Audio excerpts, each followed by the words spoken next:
This podcast may contain adult themes and/or cat sounds. Listener discretion is advised.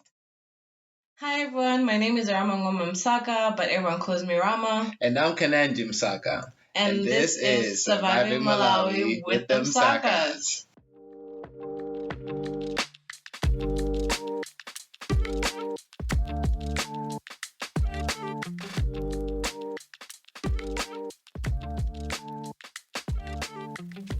Hi Kananji. Hey Rama. How are you doing? I'm doing good. How are you? I'm good. I'm really good. Yeah. Long time no see. Long time no podcast. Yeah. yeah. That's accurate. Yeah, but Long time indeed. exactly. So we're back? Yeah, we're back. We're back For season 2 of Surviving Malawi with the Msakas rebrand. season 2. I promise we're gonna work on the sound effects.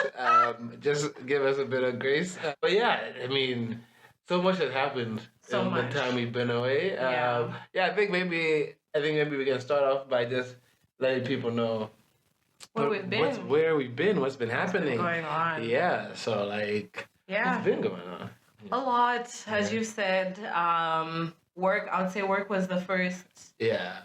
Challenge opportunity. Exactly. Challenge in the sense that we got a lot more responsibilities, so that's exciting. And then sadly after that we lost a lot of amazing people in our families.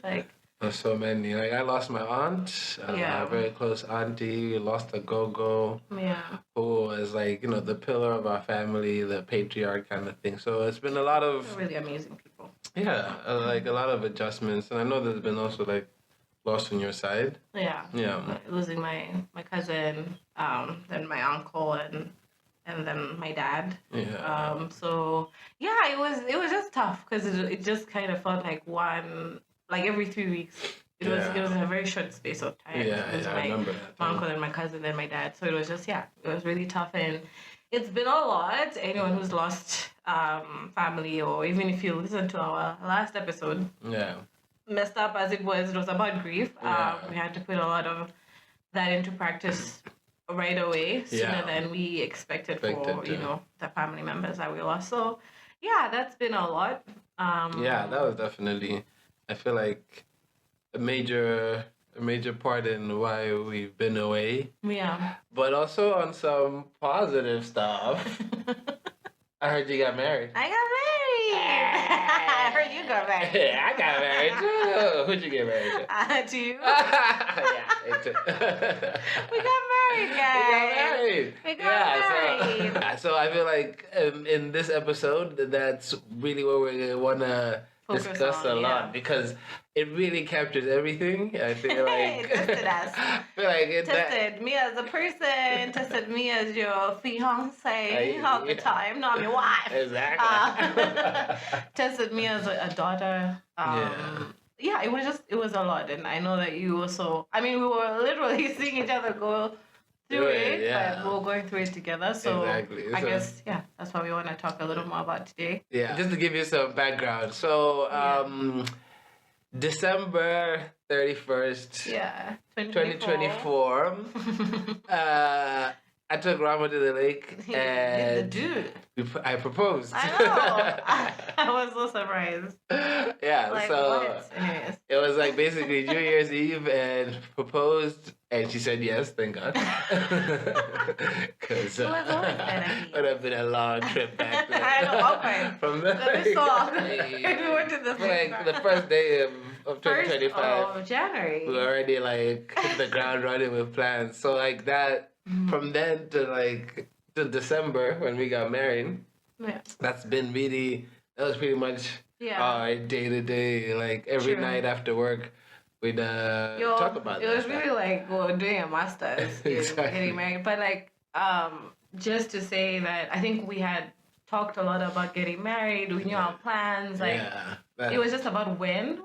I guess when you're proposing, when we're gonna get married. So anyone who's feeling confident that we got this, please listen. Please still stay tuned, because as much as I am a planner and as much as I like to execute and succeed, it was still a lot for me. Yeah, a lot for us as well, just to align on everything and make our vision come to light. So I guess we can talk about it from that lens.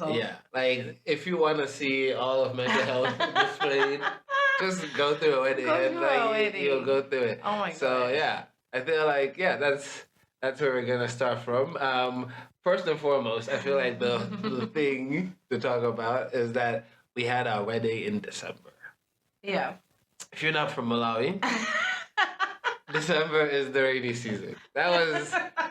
It meant a lot to us because like December was significant for us. Everything was significant, guys. That's the thing. If you're gonna like hold on to this means the most to us, like be ready to chat, like to back up that if it's challenged, because I think like you were saying, it was like and that was the first hurdle. Like everybody like, oh yeah, I proposed. She said yes. Everybody like, yay! When's the wedding? December. Oh. I know, it's like. So I feel like maybe we can just go back and forth. Yeah, I feel like that would be the easiest thing to do. Like just go back and forth, talk about like different things. Yeah.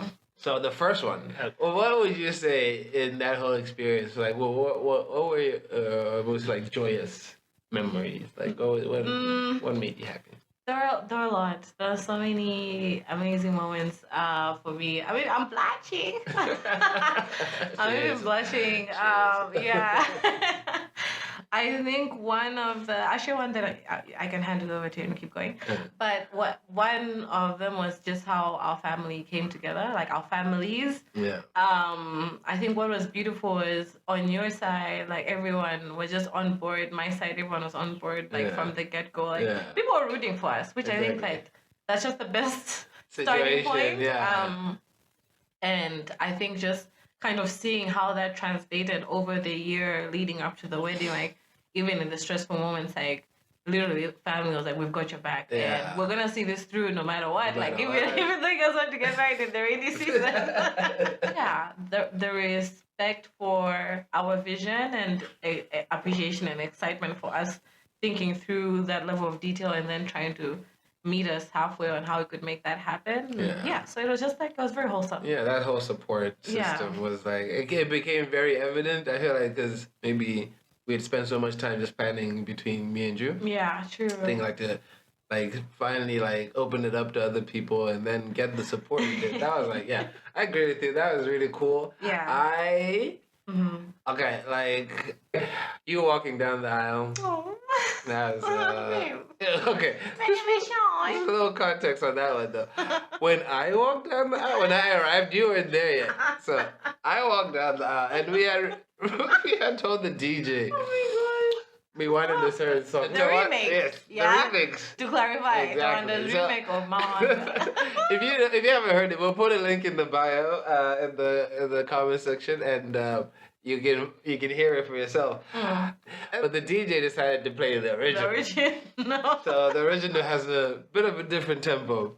So already it's real, guys, you know it. If you're Malawian, you know it's proper Malawi sound, exciting. Like we're here. It's for a party, but it's not it's not a walk down the aisle. Like I was walking down with my parents, and it was just like, oh, this is where the DJ's going with it. Oh. Yeah. But when you walked down the aisle, that for me was, I feel like that was my favorite point of the day because it was like the finish line for me. Yeah. I mean, obviously, there was a lot of build up. But it was like for me, like just us getting down the aisle and sitting down together. That was. Yeah. I guess on that note, being the finish line, what was the build up and how did that affect us? Some stressful, anxious moments. To get to the finish line? To get to the finish line, so... We had to go through a lot. Yeah. Do you want me to start or you? I feel like, you can start. Okay, there are a lot. I think for me personally, since this is about mental health as well, right? Yeah. It was releasing control. I'm a planner. The nature of my work requires me to plan, execute, and see things through. And not having that level of control over everything was frustrating for me. Yeah. And it was it's hard to release control, especially when you have a very clear vision of what you want your day to look like. And that vision, guys, not that it was about me. Like, we had talked it through. Yeah. And it was just like planning it all the way to the T, and then now letting people in. That was hard for me, because it's like, okay, now you guys know we're planning, and it's like, okay, when are you gonna hand it over to us? Exactly. Like, soon enough. So yeah, that was yeah, it was really a big transition, like, because very vulnerable space, I guess. Yeah, like getting pushback. Getting pushback and feedback. I was so insulted. How dare you? How dare you have opinions different from mine? Like, this is my day. I was gonna be like Groupzilla, like, from the start. Ready to be Groupzilla, and I love that. I love that you are just. I guess another highlight or a wholesome moment was you're just ready to get married the way we had planned. Yeah. Right? So that was very important. And guys, we're very stubborn people, so you can imagine it was a lot to just kind of align across the board, and also let go of some of the things that were like, this is a non-negotiable kind of thing. So that's another thing, guys. Like, sometimes insights will come in from sharing with others that are very important to making sure your day comes together beautifully. Yeah. Like, don't be rigid. Like, keep an open mind, because sometimes you can be rigid from feeling like your idea is being attacked. Yeah. But the overall vision is like feeding into what you guys want anyway. So have an open mind, keep open ears, but also stick to your vision as a couple. I feel like on the whole, everybody wants the day to go well. Yeah. Speaking of like more stressful things, and also like letting go of control. Yeah. That's cool. That's cool. Of course, the whole day had been great. Like you said, like it hadn't rained at all, nothing. And then in the evening, now it's time for the reception. We go to change. Every time I tried to put on my evening suit, the lights went out. Like, every time I put like the iron or the steamer to a shirt. Because there was steam, there was just like a few creases that were like, we just need to make, like, you know. But also, you can't get dressed in the dark. You can't put makeup on in the dark. Yeah, so every time, like, we're about to start, it's like, I think, like, and we my walked makeup around. artist, oh my gosh, bless her. Went around, like, how many rooms? And then we were going back and forth, but you're like trying to find somewhere to shower. Because water pressure. Oh, exactly. And because all of this is happening, and the people at the venue don't know this, you get calls from community members that are like, oh yeah, where you guys? People are falling asleep. I'm like, wake them up. It's not my problem. But it's just like, I feel like it's also very important in those situations to like pick and like know what is worth stressing over. Like, no, maybe you don't necessarily pick what to stress over, but like maybe having that moment of realization that, okay, this lights thing is out of our control.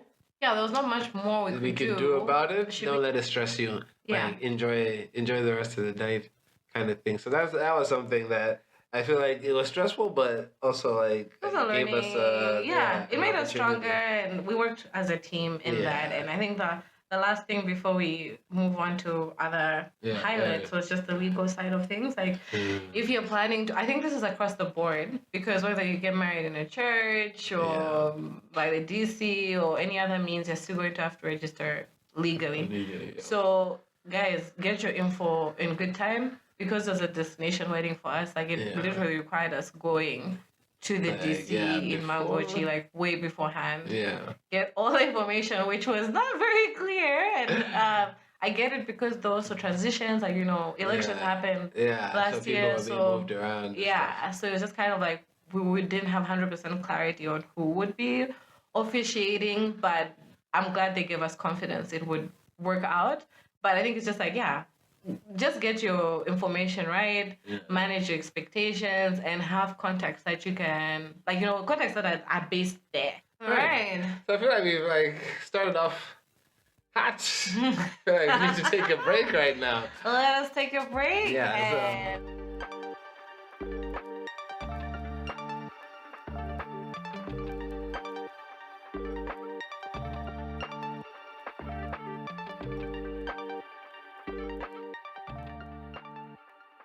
So we've talked about the things that joyous moments, and we've talked about the stressful moments. So let's continue with that. I feel like we've covered some, but I know there were some funny moments. What was your favorite?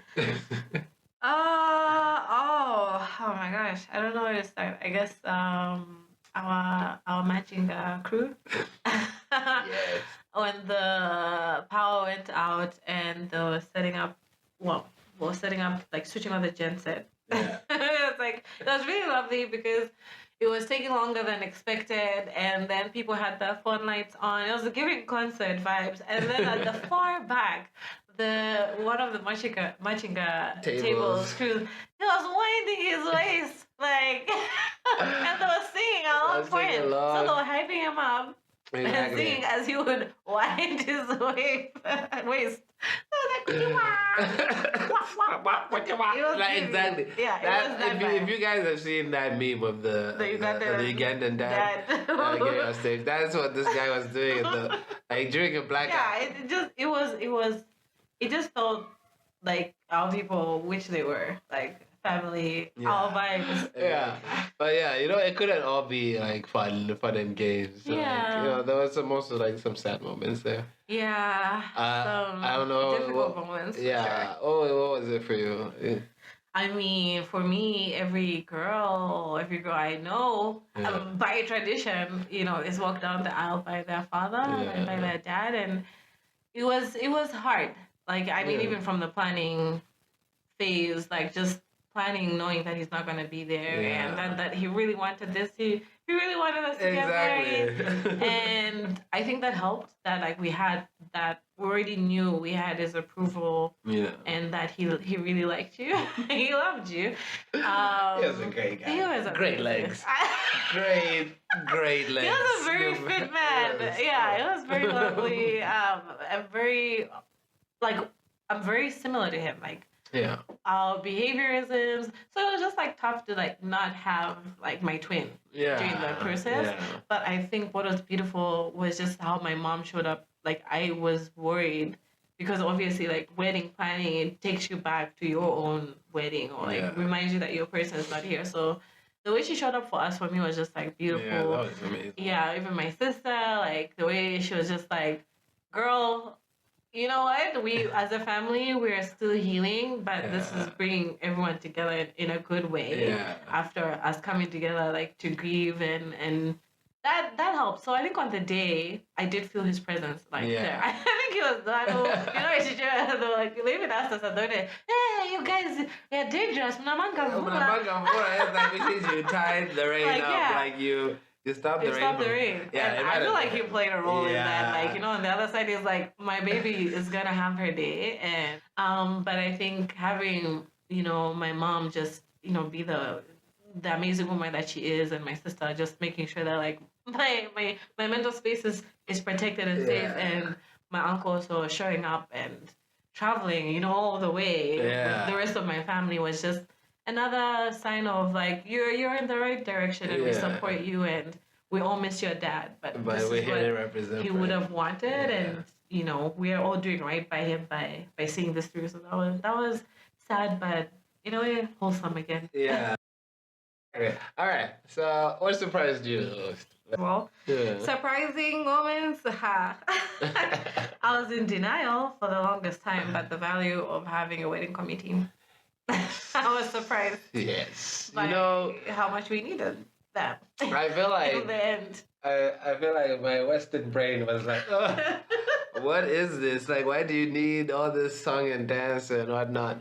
But it really does make sense. I feel when we were planning this, we're okay, if we're having a committee, it doesn't need to be that big. Yeah, true. Well, we got 4 people. 4 people. Wrong.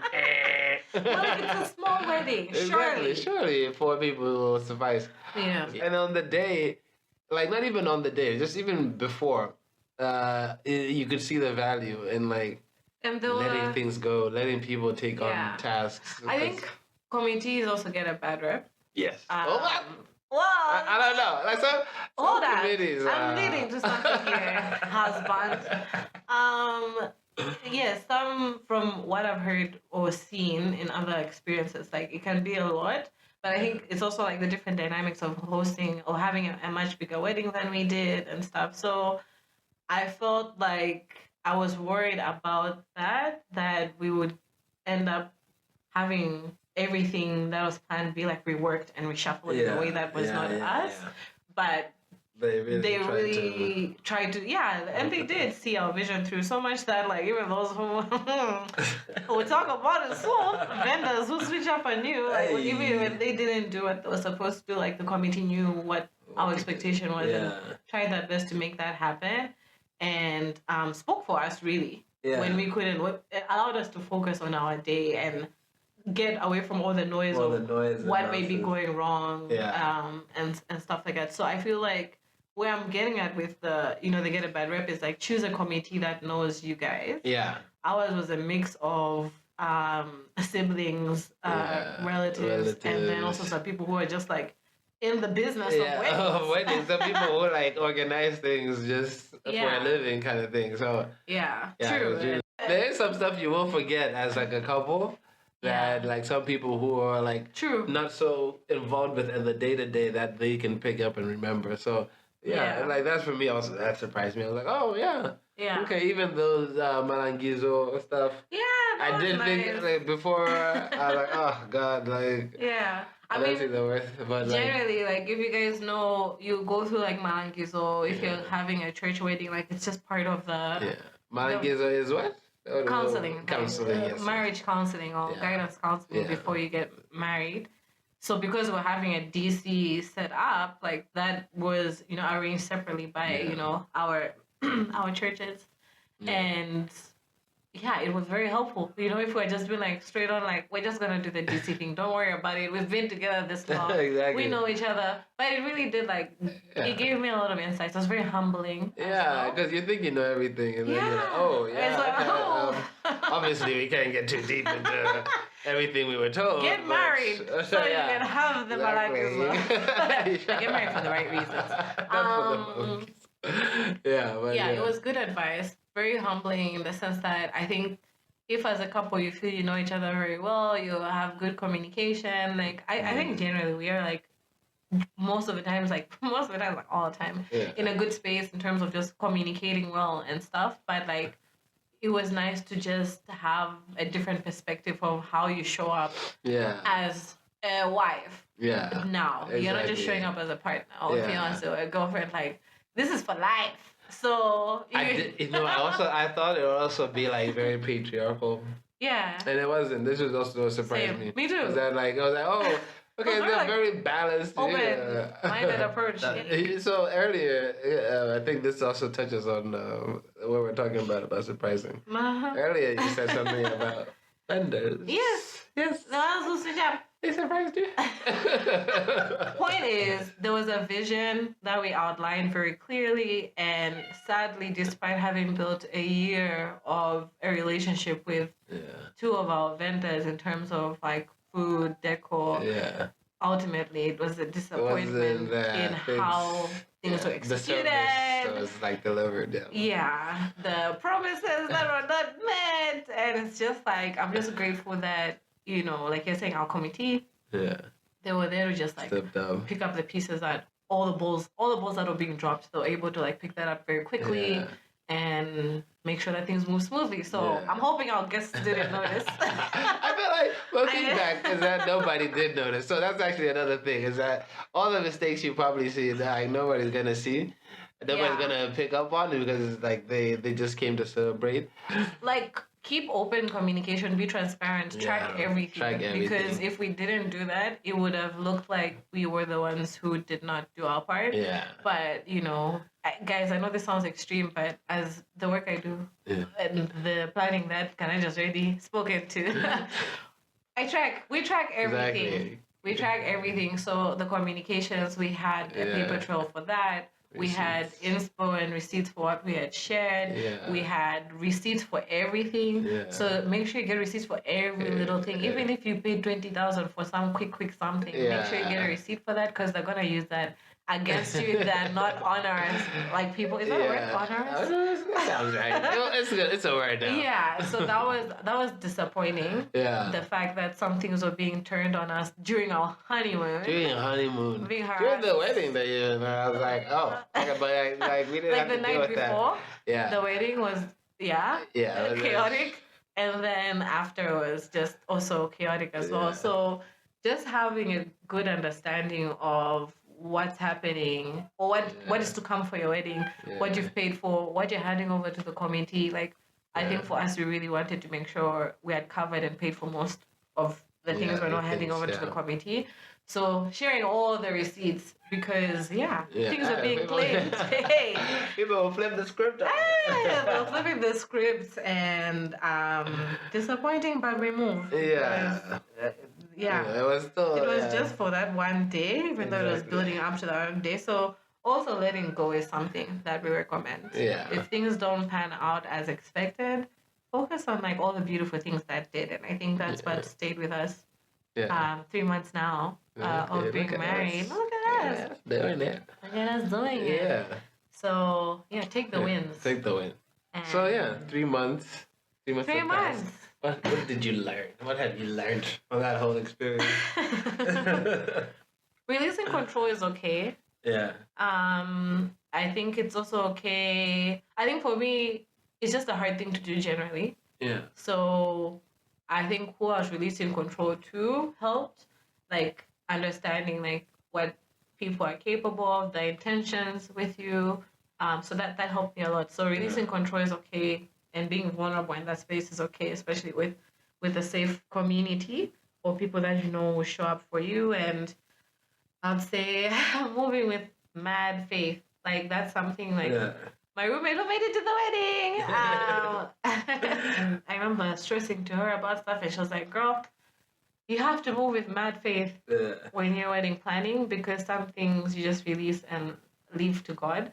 And I think releasing that control and giving to the people within our sphere, and then releasing the things that I was like, I have absolute no control over this, like to God and praying and doing that as a couple as well. I think that even brought us closer, which was nice. So I learned that I feel like it's okay to let go to of adapt. Some stuff. Yeah, exactly. I feel like for me, like I think something that ties on to that was just I feel like it's easier to let go when you know your vision and you've made it clear. I think that's what helped us. Like we were saying, from January the 1st, 2025, we started planning. So I feel like we knew clearly what we wanted, what our vision was. So even when we did get pushback on certain things, we knew what feedback to accept and what feedback to be like, okay, no, that part we've got to sort it out, and kind of standing firm on it as well, because people will try to push and try to see and also which one to push with. Exactly. Sometimes let me go through Kananji. Exactly. Or let me go through Rama. And it's like, we had the same vision. We had the same responses. I think, lastly, working as a team was amazing, and then persevering. So plan as, be adaptable. We've already said that, but plan as much as you can, but also be ready to adapt. Not everything is going to happen according to your plan.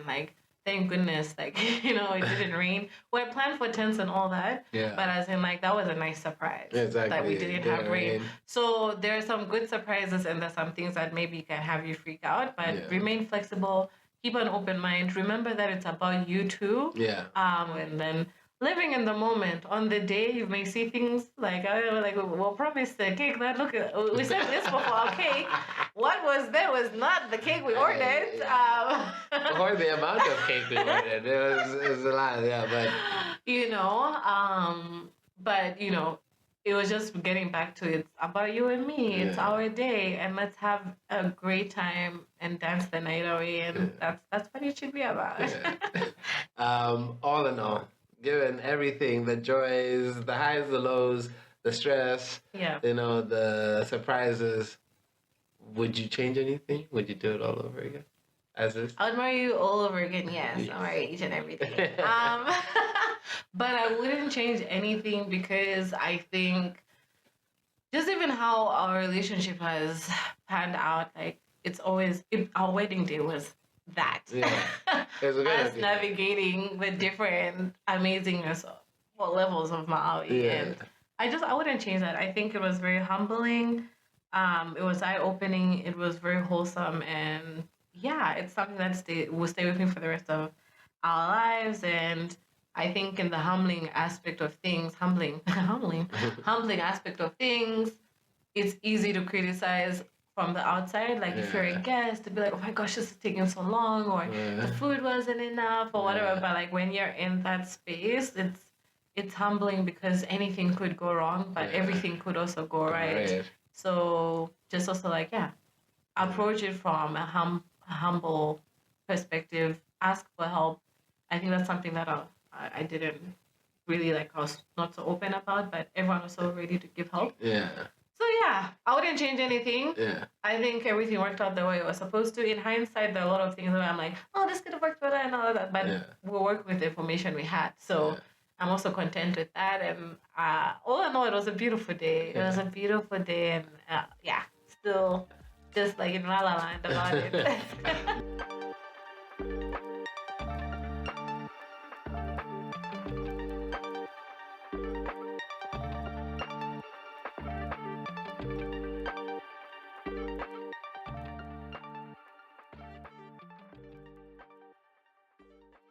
Okay, so we are transitioning now to Music of the Mind.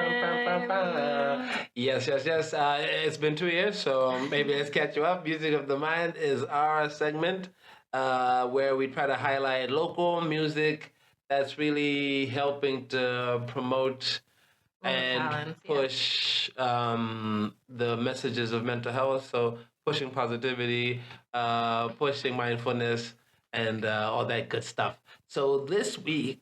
for this episode. For this episode, we've got music from the mind from my peoples, my Your crew. peoples, Soul Lamp Entertainment. Yeah, so this track that I'm going to play is called Appreciate. It is part of our Soul Lamp Sweet 16 series, which is different singles and freestyles that we drop. So if you want to check that out, or any of the stuff that any of the artists that you're about to hear make, it's simple to just look up soulampent.com and you'll find us there. The effort that you make. Hey, can we talk? Can we walk? Can we talk? Can we walk?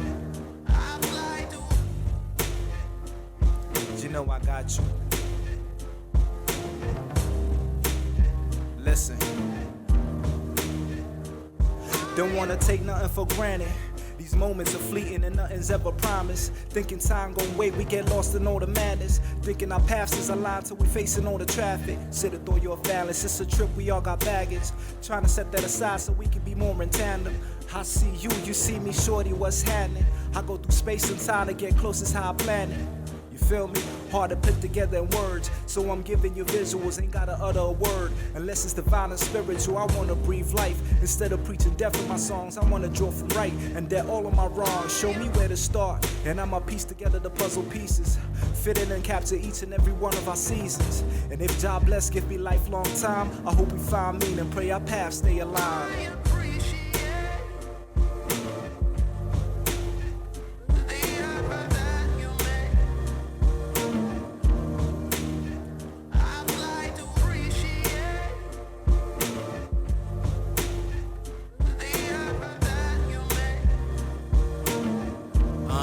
Yeah, look, you're my loudest secret. The love language that I speak in when I'm hard to be with. You make the effort and I peep it when I'm stuck in the days. True to your name, you are my weekend. Both from broken homes, it's something we couldn't see. If you told me I would find my forever, wouldn't believe it. They say the ones who ain't have it learn early how to keep it.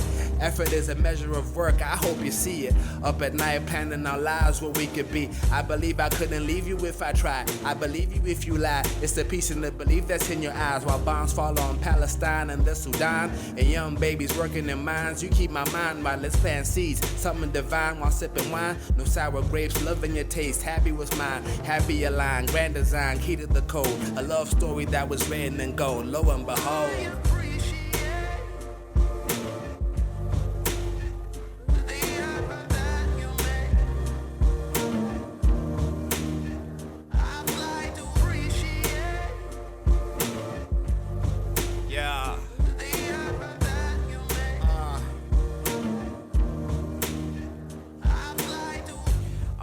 not say it as much. I might not have said it before, but the very little things like emojis and staying in touch are the ones I'm most grateful for. And also welcome back. Welcome back. I appreciate. Yes, they're amazing. So once again, Faela, King Kananji, myself, D.O. Twnda, produced by Basic. The song is called Appreciate. You can get it on www.soulhappynt.com. Listen to it, guys. No, as Mrs. Musaga, I can appreciate that verse publicly. But please, guys, support my man's music. Yes, please.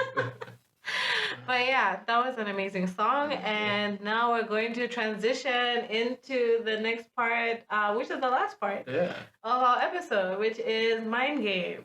Yes, our new segment, Mind Games. Okay, so Mind Games is where I will be testing Kananji and you guys on some games that are just built around understanding mental health better and like the trends that we see on a day-to-day but maybe not always recognize. So these games will be helping outline that a little more clearly, and I implore you, please participate with us. We want to hear what your responses were. Yeah. And yeah, I guess I can let me know these rules. What game are we playing? Okay, we're playing Spot the Thought Pattern.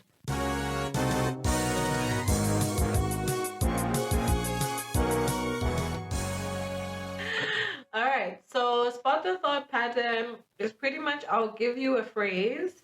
So I'll give you my phrase, and then I'll give you multiple choice answers, and you let me know what the pattern of that thinking is based on the answers that I give you. And you guys should also do the same at home, wherever you are. Just try and play along with us. And if you have the bandwidth, drop your comments as well in the comment section. Let's see who wins between me and Joe. All right. So I'll give you 2 initially just as a test run, and then from there I'll give you 4 others. Okay.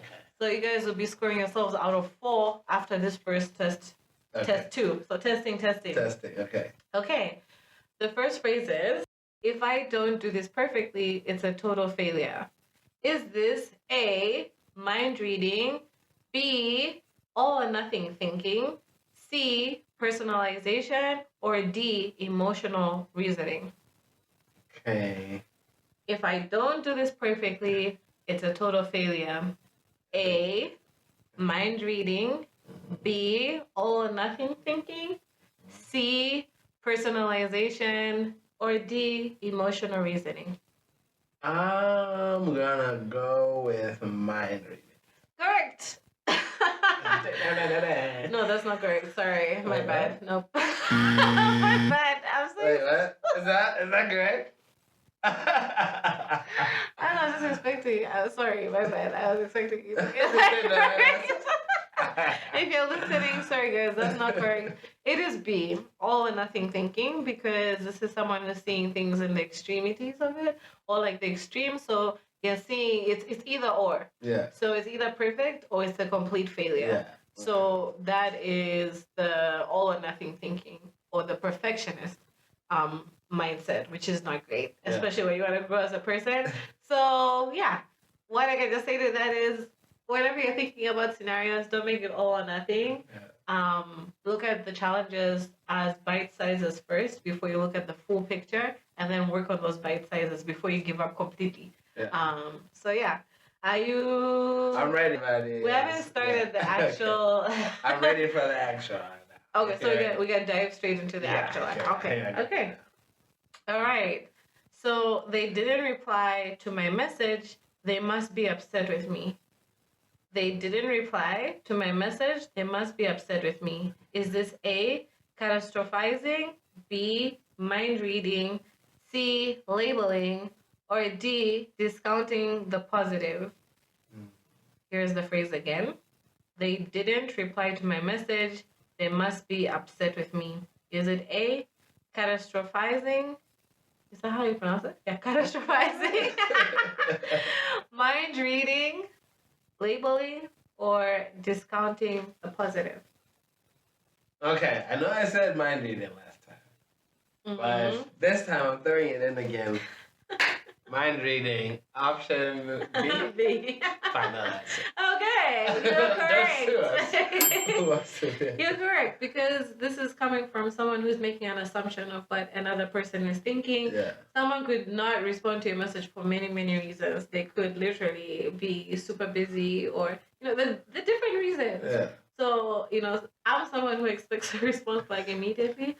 So I can have this thought pattern every now and then, like, this person doesn't want to talk to me, but it's really just making a decision for other people that is not right. Don't mind read. You don't know what they're thinking about. You don't know where they're at in life. So better maybe just check in or follow up before making assumptions about how other people are perceiving you or your communication. So he's gotten 1 out of 4. 1 out of 4. So let's see the other 3. Okay, here's the phrase. I made one mistake in the presentation. Everything went badly. I'll repeat that. I made one mistake in the presentation. Everything went badly. Is this, number 1, or A, overgeneralizing or overgeneralization? Or is this mental filtering? Or C, personalization? Or D, jumping to conclusions? I'll repeat. Number 1, overgeneralization. B, mental filtering. C, personalization. Or D, jumping to conclusions. No, I'm caught up between 2. It could be overgeneralization or the second one, which was jumping to conclusion, right? Oh, that was the last one, yeah. That was the last one. What was the second one? Mental filtering. And then those personalization as the third one. I feel like personalization is not it. Okay. Mental filtering, maybe because you're picking the mistake and not but no. All right. I'm going with A. Overgeneralization? Overgeneralization. Correct.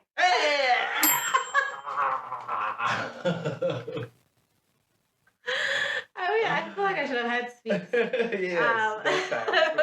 Let's work on this budget, yeah. We got a big time celebrity over here. Guys, send us your ads. Pay for ads so I can buy sweets. Okay, it is overgeneralization, and this is because one mistake has defined the whole experience. Yeah. So it literally could just be that maybe in the presentation you deterred from the main thought process or what you wanted to articulate or to share. Yeah. And then because you didn't go with that perfectionist mindset again, like you didn't go with the flow that you had planned and everything, then everything went badly. So you're just overgeneralizing that small mistake, that hiccup, or being like, sorry, my bad, to making it seem like the whole experience was a negative one. So I would recommend, if you're someone who overgeneralizes, that you also look at the scenario like realistically and pick out the wins, because oftentimes those wins override the negative sides, because we do overgeneralize or fixate on the things that go wrong over the things that go right. Yeah. So switch that mindset, focus on the wins and not the bad stuff. And if there are a lot of mistakes, figure out a way of turning them into learning curves, right? Yeah. So we learn from our mistakes. It's not like the end of the world. Yeah. So that's 2 out of 4. 2 out of 4 that you got it correct. 50%. So 2 more. I'll go quickly with these last 2. Now that you're in the thick of things and the flow. The next phrase is, I feel anxious, so something bad must be about to happen. The English almost abandoned me there. I feel anxious, so something bad must be about to happen. Is this A, emotional reasoning? Is this B, mind reading? Is this C, should statements? Like where you just decide that this should happen? Or is it D, labeling? So number 1, emotional reasoning. B, mind reading. C, should statements. And D, labeling. I'm caught up between C and D. Okay. Because labeling, you could be labeling a situation like, okay, it's going to be bad because I felt this. Yeah. But C was... C. C. He has made his statement. So shoot statements is it's wrong.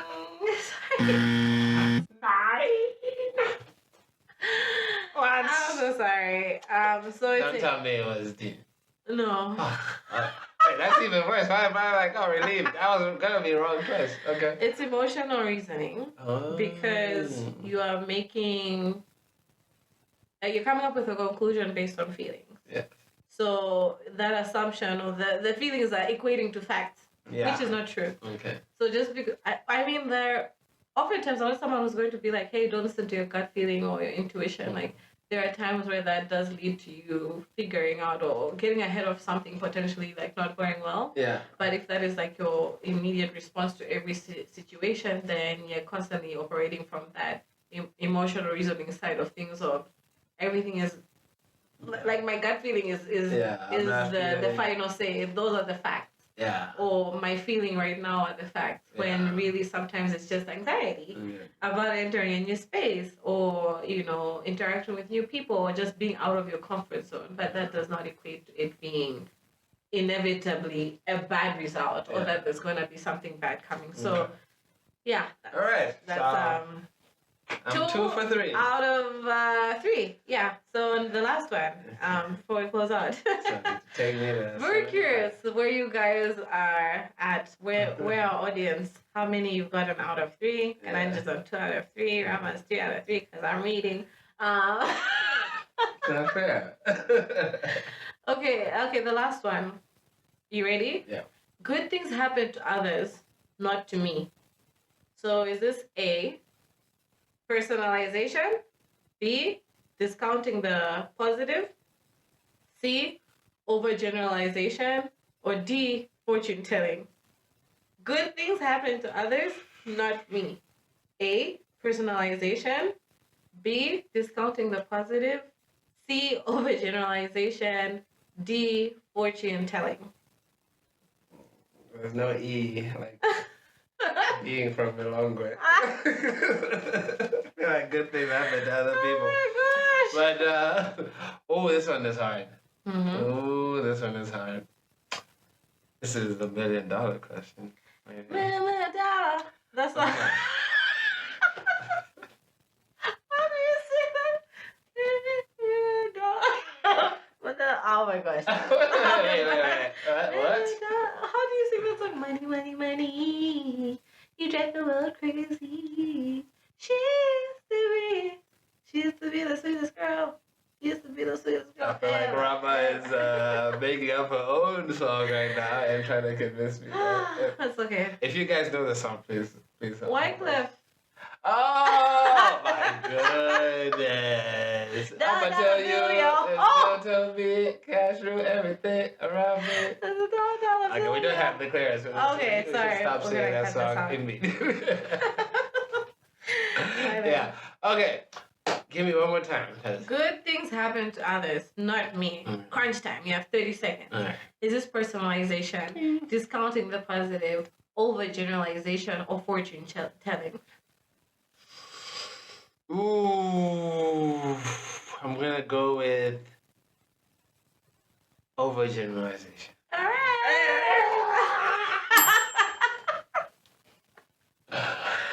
Come on. I was gonna say like I want to see this probably during football games.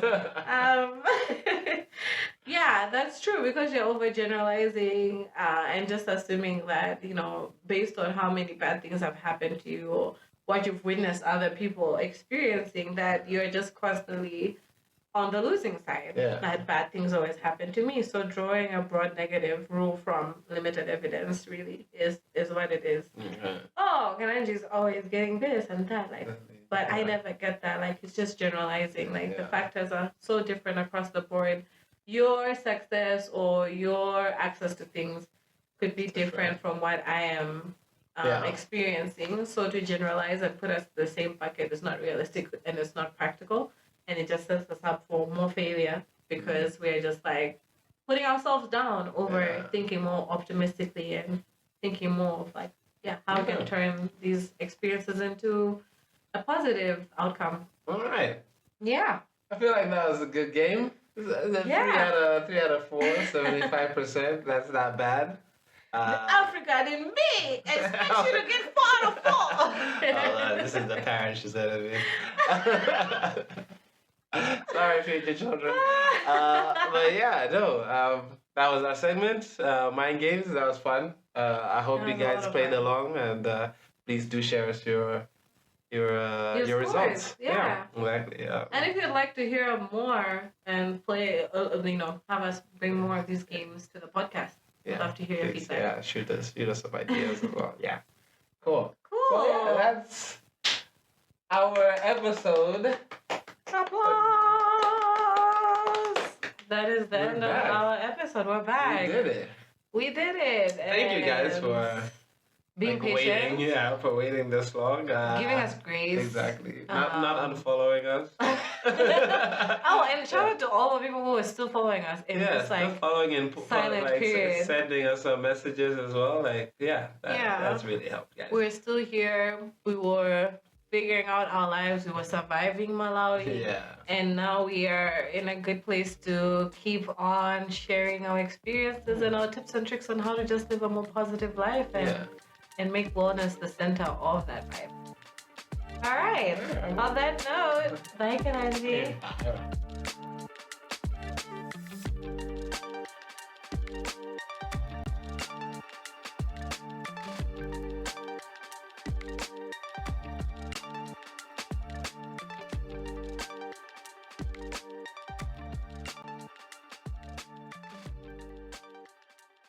Thank you for listening to the Surviving Malawi podcast. Mental health challenges continue to be a rising problem in Malawi, and if you are someone who needs help, contact these toll-free helplines for support. For general healthcare services, including mental health and suicide support, contact Chibade Foni at 54747 or 929. For emergency medical services, contact 118.